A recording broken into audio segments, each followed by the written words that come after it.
बेटा TIR यानी कि टोटल इंटरनल रिफ्लेक्शन बहुत अच्छा टॉपिक है और कई बच्चों को इसमें दिक्कत आती है, लेकिन इससे सवाल जरूर आता है नीट में। तो आओ आज इस प्रिज्म की मदद से और इस लेजर लाइट की मदद से समझते हैं TIR होता कैसे, उसको विजुअलाइज करते हैं, फील करते हैं और एक नीट का शानदार question, level up question solve करते हैं। तो बच्चों ये है हमारा सेटअप और आइए इसमें देखते हैं TIR कैसे होता है लाइट का, बट उसके लिए पहले लाइट बंद कर देते हैं। तो बच्चों यहाँ पे आप देख रहे हैं जो लाइट इंसिडेंट हुई है प्रिज्म पे, वो प्रिज्म से बाहर जा रही है, मतलब एमर्ज हो रही है, क्योंकि यहाँ पे पक्का जो एंगल ऑफ इंसिडेंस है वो छोटा होना चाहिए क्रिटिकल एंगल से, तभी ऐसा होता है। लेकिन अब क्या करते हैं, हम इस एंगल को थोड़ा सा इंक्रीज करते हैं बाय मूविंग अवर लेजर। और देखिए मैं एंगल ऑफ इंसिडेंस को बढ़ा रहा हूं और एक पॉइंट पे आप देखिए बेटा लाइट बाहर जाने की बजाय पूरी की पूरी लाइट देखिए इस वाले सरफेस से रिफ्लेक्ट होकर यहां पे आ गई है। अब सोचिए ये सरफेस कोई मिरर तो नहीं है तो ये एक ट्रांसपेरेंट मीडियम ही, बट वहां से लाइट रिफ्लेक्ट हो गई और इसी को हम लोग बोलते हैं बच्चों टोटल इंटरनल रिफ्लेक्शन। और ऐसा तब होता है जब यहां पे जो इंसिडेंट लाइट है उसका जो इंसिडेंस एंगल है वो क्रिटिकल एंगल से ज्यादा हो। तो बेटा ये ना 2015 का सवाल है। इसमें क्या था, एक प्रिज्म दिया है और 3 लाइट्स एंटर कर रही हैं, तीनों का आपको रिफ्रैक्टिव इंडेक्स दिया है। रिफ्रैक्टिव इंडेक्स प्रिज्म का फिक्स नहीं होता, लाइट के कलर के हिसाब से चेंज होता है, वेवलेंथ डिपेंडेंट होता है। अब यहाँ पे बोला कि कौन सी लाइट इनमें से सेपरेट हो जाएगी, तो मैंने इसको सॉल्व कर दिया। देखो सॉल्व कैसे करते हैं, हम बोलते हैं कि देखो यार जो साइन आई है यानी कि कितने एंगल पे लाइट यहाँ पे इंसिडेंट हुई वो 45 दिया था, तो जितना साइन आई है अगर वो बड़ा है साइन सी से क्रिटिकल एंगल से, जो कि होता है mu rare upon mu denser, तो बेटा TIR होगा। और अगर साइन आई छोटा है साइन सी से तो रिफ्रैक्शन होगा।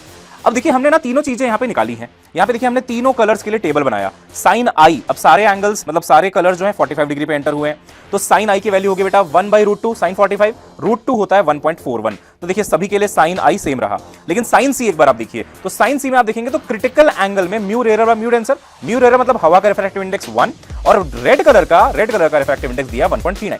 सिमिलरली ग्रीन का दिया 1.44, ब्लू का दिया 1.47। अब बस हमें साइन आई साइन सी की वैल्यू को कंपेयर करना था। तो देखा हमने कि जो साइन आई की वैल्यू है यहाँ पे रेड में वो छोटी है इससे साइन सी से, तो हमने बोला अगर ये छोटा है तो इसका मतलब रिफ्रैक्शन होगा। अब आप एक बार डायग्राम को देखो बेटा, प्रिज्म में हमने रेड कलर का रिफ्रैक्शन दिखा दिया, मतलब वो बाहर चला गया। अब आते हैं फिर से टेबल के ऊपर, ग्रीन में देखेंगे तो ये वैल्यू इससे बड़ी आ रही है, क्योंकि देखिए डिनोमिनेटर छोटा है, मतलब ये वैल्यू पूरी की पूरी बड़ी है इससे। अब ये साइन आई बड़ा हो गया ग्रीन में, तो इसका मतलब क्या होगा, TIR होगा। अब देखिए अगेन डायग्राम में हमने ग्रीन में जो है TIR दिखा दिया, ये लाइट अंदर आई सेम एंगल पे रिफ्लेक्ट हो गई, टोटल इंटरनल रिफ्लेक्शन हो गया बेटा इसका। और सेम आप टेबल पे आएंगे तो देखेंगे ब्लू में भी ये वैल्यू बड़ी आ रही है इससे, क्योंकि अगेन डिनोमिनेटर छोटा है यहाँ पे और रिफ्रैक्टिव इंडेक्स बड़ा है, तो हेंस ये चीज बड़ी हो गई, ये छोटी, अगेन TIR होगा। तो देखिए हमने फिर से आपको जो ब्लू है और ग्रीन है दोनों में हमने TIR दिखा दिया है। तो कौन सा कलर सेपरेट हो गया ये पूछा था, तो देखो ये दोनों तो TIR में साथ साथ गए, पर देखो जो रेड है वो बिल्कुल सेपरेट हो गया। तो क्वेश्चन में था कौन सा कलर सेपरेट होगा, यस रेड सेपरेट होगा, और ये TIR के कंसेप्ट से सॉल्व हुआ है। तो बेटा ऐसे फील के साथ जब आप किसी क्वेश्चन को करते हो बहुत आसान हो जाता है, बट ये सिर्फ एक ट्रेलर था। ऐसे बहुत सारे वीडियोस इस चैनल पे आएंगे, रे ऑप्टिक्स या फिर कोई भी चैप्टर, सब में ऐसे वीडियोस आएंगे बेटा, इस चैनल को सब्सक्राइब करके रखो।